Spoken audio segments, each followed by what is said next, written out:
Disclaimer: this content is intended for a mature audience only. Viewer discretion is advised. The night was still, heavy with the kind of silence that carries unspoken words. The lamp beside our bed cast a soft amber glow, stretching shadows across the walls like quiet witnesses. I could feel my heartbeat against my wrists, tense, unsure, yet strangely awake. He stood there, my husband, his breath steady, eyes unreadable, as if searching for something between control and surrender. We had been here before, moments where affection blurred into something stronger, where the space between us felt both comforting and overwhelming. His touch was firm, his presence commanding, but beneath it all, there was a familiar ache, the longing to be seen, to be understood, to be wanted for more than just the quiet evenings and routine mornings. "Do you trust me?" he asked, his voice barely more than a whisper, a question that lingered like smoke in the dim light. I hesitated. Not because I feared him, but because tonight felt different. Tonight carried a weight of unsaid emotions, ones we'd buried under laughter and promises, now resurfacing in the way he held me still. Inside, a storm stirred, part resistance, part yearning. My lips formed a quiet no, but my heart wasn't sure if it wanted the distance or the closeness. Was it the bond we were testing, or the limits of it? His hands didn't release, not yet. His eyes, dark, searching, seemed to plead for something I couldn't quite name. And in that breathless pause, I wondered, was this the night where love would learn the shape of its own boundaries, or the night it would break them? The air thickened between us, waiting. The room seemed to breathe with us, each second stretching longer than the last. His hands didn't tighten, but they didn't let go either. There was no violence in the way he held me, just a need, a yearning that felt tangled with something deeper. My pulse thrummed beneath my skin like a quiet drum, echoing every unspoken word that hung between us. He wasn't a stranger.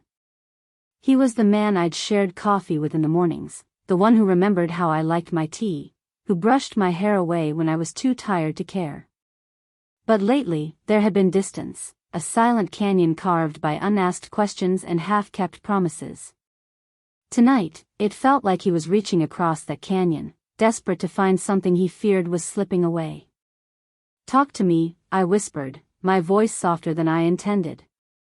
"What is it you're really trying to hold on to?" He didn't answer right away. His jaw flexed, his breath shaky, not from anger, but from the weight of everything unspoken. "Us," he finally said. "I don't want to lose what we used to be." The words landed heavy, like rain on dry ground. My chest tightened. This wasn't about control, it was about closeness, about a man afraid of the quiet spaces that had grown between our nights and mornings. And still, I hesitated. Not because I didn't care, but because closeness born of fear always leaves its own bruises. My mind raced with memories, our laughter in the early days, the small fights that never really healed, the nights where we turned away from each other instead of leaning in. His fingers brushed against my skin, slow, almost apologetic. It wasn't a demand, it was a question. Could this moment be the start of something rebuilt, or the echo of something breaking further? The lamp flickered once, and the city outside hummed like a reminder that the world kept moving, even as we stood caught between what was and what might come next. The silence stretched, a heartbeat too long. And I realized, whatever happened after this breath would change us. The room carried the scent of rain, faint but familiar, like the nights we once spent talking until dawn, when everything felt simple and certain. Now, that certainty had frayed, thread by thread, leaving only this moment, charged with what we hadn't said for months. He stayed close, his presence heavy but not harsh. His hand hovered near my wrist, neither restraining nor releasing, as though even his hesitation carried a question: would I stay if he let go? I thought of the promises we made before the weight of real life settled in, before the bills, the long hours, the quiet evenings where words became fewer and glances became brief. Somewhere along the way, love had turned into routine, and routine had turned into distance. And yet, there was still something in his eyes tonight, a flicker of the man who once held me like I was the only thing he was certain about. "Do you remember our first apartment?" I murmured. "The one with the broken radiator?" His lips curved, faintly. "We slept with our coats on," he said, a shadow of a laugh. "And you made tea in that chipped mug you refused to throw away." That memory stung in the sweetest way, because it reminded me that this wasn't just a moment of tension, it was a moment born of history, of two people who had built something worth fighting for but had forgotten how to fight gently. I felt his breath near my ear, steady but weighted. "I miss us," he whispered, and there it was, the heart of it all. Not dominance, not defiance, just longing wrapped in clumsy desperation. Inside me, something pulled in two directions, one craving space, the other aching to bridge the gap. Could intimacy be reclaimed without force, or was this just another attempt to fill the silence with touch when words felt too heavy to carry? The room didn't offer answers. Only the soft hum of the city and the quiet tension of two hearts that hadn't yet decided if they were breaking apart, or finding their way back. And in that stillness, the night held its breath. The air had grown thick, almost tangible, as if the walls themselves were listening. His hand lingered near mine, close enough for the warmth to seep through, but still restrained, waiting. The silence between us had shifted, no longer empty, but charged with everything we had swallowed down over months of half-spoken words and softened arguments. I felt the pull of his presence like a tide against the shore, gentle yet relentless. My heart beat louder than the rain outside, each thud echoing questions I wasn't sure I wanted answered. Was this his way of asking for forgiveness? Or his way of begging me not to drift further? He finally spoke, his voice low, unsteady. "I've been scared," he admitted. "Scared of losing the version of you that used to reach for me without hesitation." Those words pierced more than any touch. They unraveled the armor I had built, the one forged from missed moments, tired days, and the quiet resentment of feeling unseen. I wanted to tell him I missed that version too, the one who laughed easily, who believed love didn't need so much repair. Instead, my lips parted with a whisper, "And what if she's still here? Just, waiting to be found again?" His gaze met mine then, raw, vulnerable, almost pleading. He leaned in, not with hunger, but with the kind of closeness that asks permission without words. His breath brushed my cheek, warm and careful, and the tension in the room coiled tighter, like a string stretched to its final note. I could feel the weight of his uncertainty, the ache of wanting to bridge a gap that had grown not from a single moment, but from 1,000 small distances. And for a heartbeat, I wondered if love was less about passion and more about the courage to stay, even when it trembles.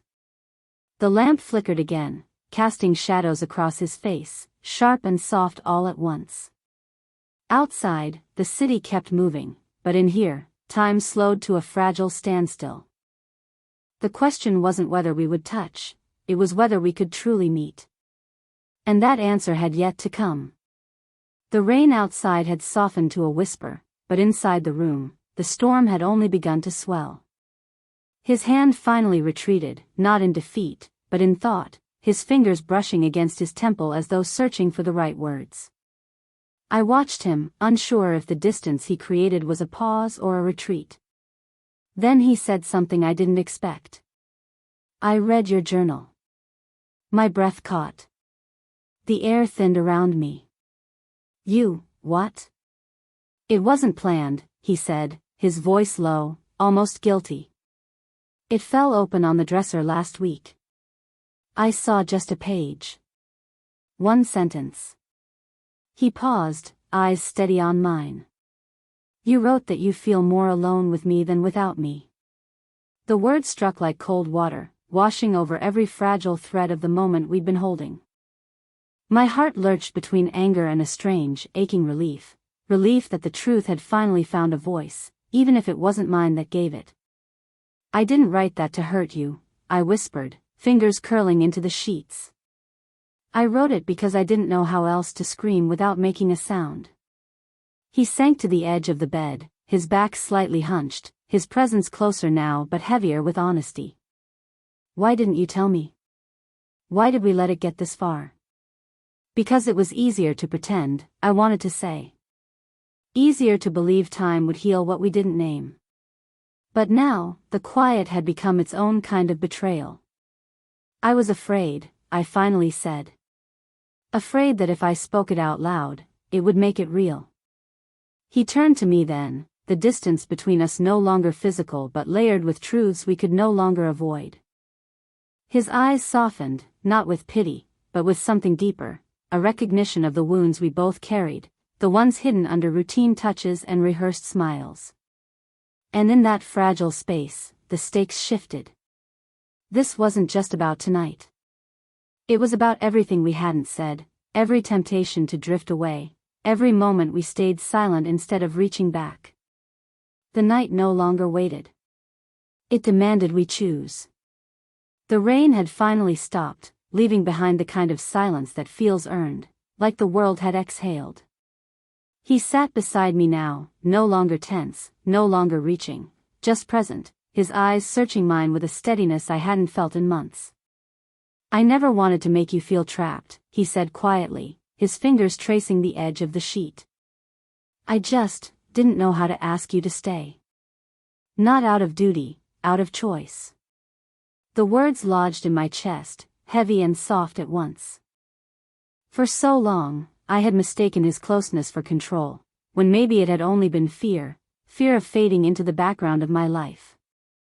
I wasn't asking for space to leave you, I whispered. I was asking for space to find us again. The room shifted with that truth, like a door cracking open after too long shut. He reached for my hand, this time slowly, deliberately, as though it were a fragile thing.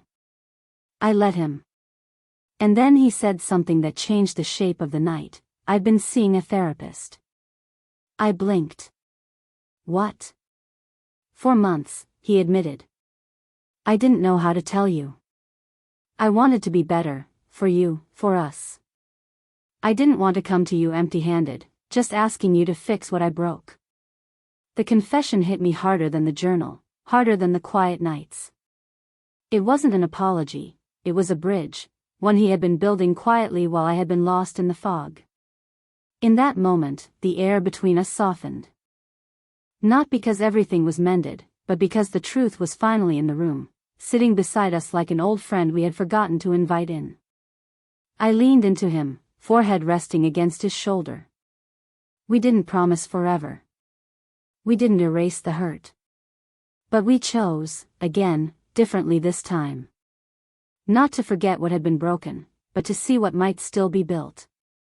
Outside, the city lights flickered like distant stars, and for the first time in a long while, the night felt possible. The room felt lighter now, as if the storm that had lived within its walls had finally taken its leave. The rain-soaked air carried a quiet freshness, the kind that follows a hard truth finally spoken. We didn't sit in silence because there was nothing left to say, we sat in silence because, for the first time in a long while, the silence didn't hurt. His hand rested over mine, not as a claim but as a gesture, a promise made without words. I glanced at him, seeing more than the man I had argued with, resisted, and doubted. I saw the one who had stayed, who had stumbled and still tried to reach across the gaps we'd built between us. I don't need us to go back, I said softly, I just want to know we're both still walking forward, even if it's slower than before. He nodded, a small smile tugging at his lips, weary but real. Forward sounds good. We spoke of small things then, the chipped mug from our first apartment, the places we once dreamed of visiting, the quiet habits we'd let slip. Each memory felt like a thread, and as we spoke, those threads began to weave something fragile but true, not a return, but a renewal. The city outside was awake again, its lights trembling against the wet pavement, and for once I didn't feel the need to escape it. I felt present, in this room, with him, in the slow breath of something healing. As I leaned my head against his shoulder, I realized the change wasn't in what we said tonight, but in what we chose to finally hear. And that night, as the lamp dimmed and the rain left only its scent behind, one truth lingered between us. Love isn't about holding tighter, it's about learning how to hold right.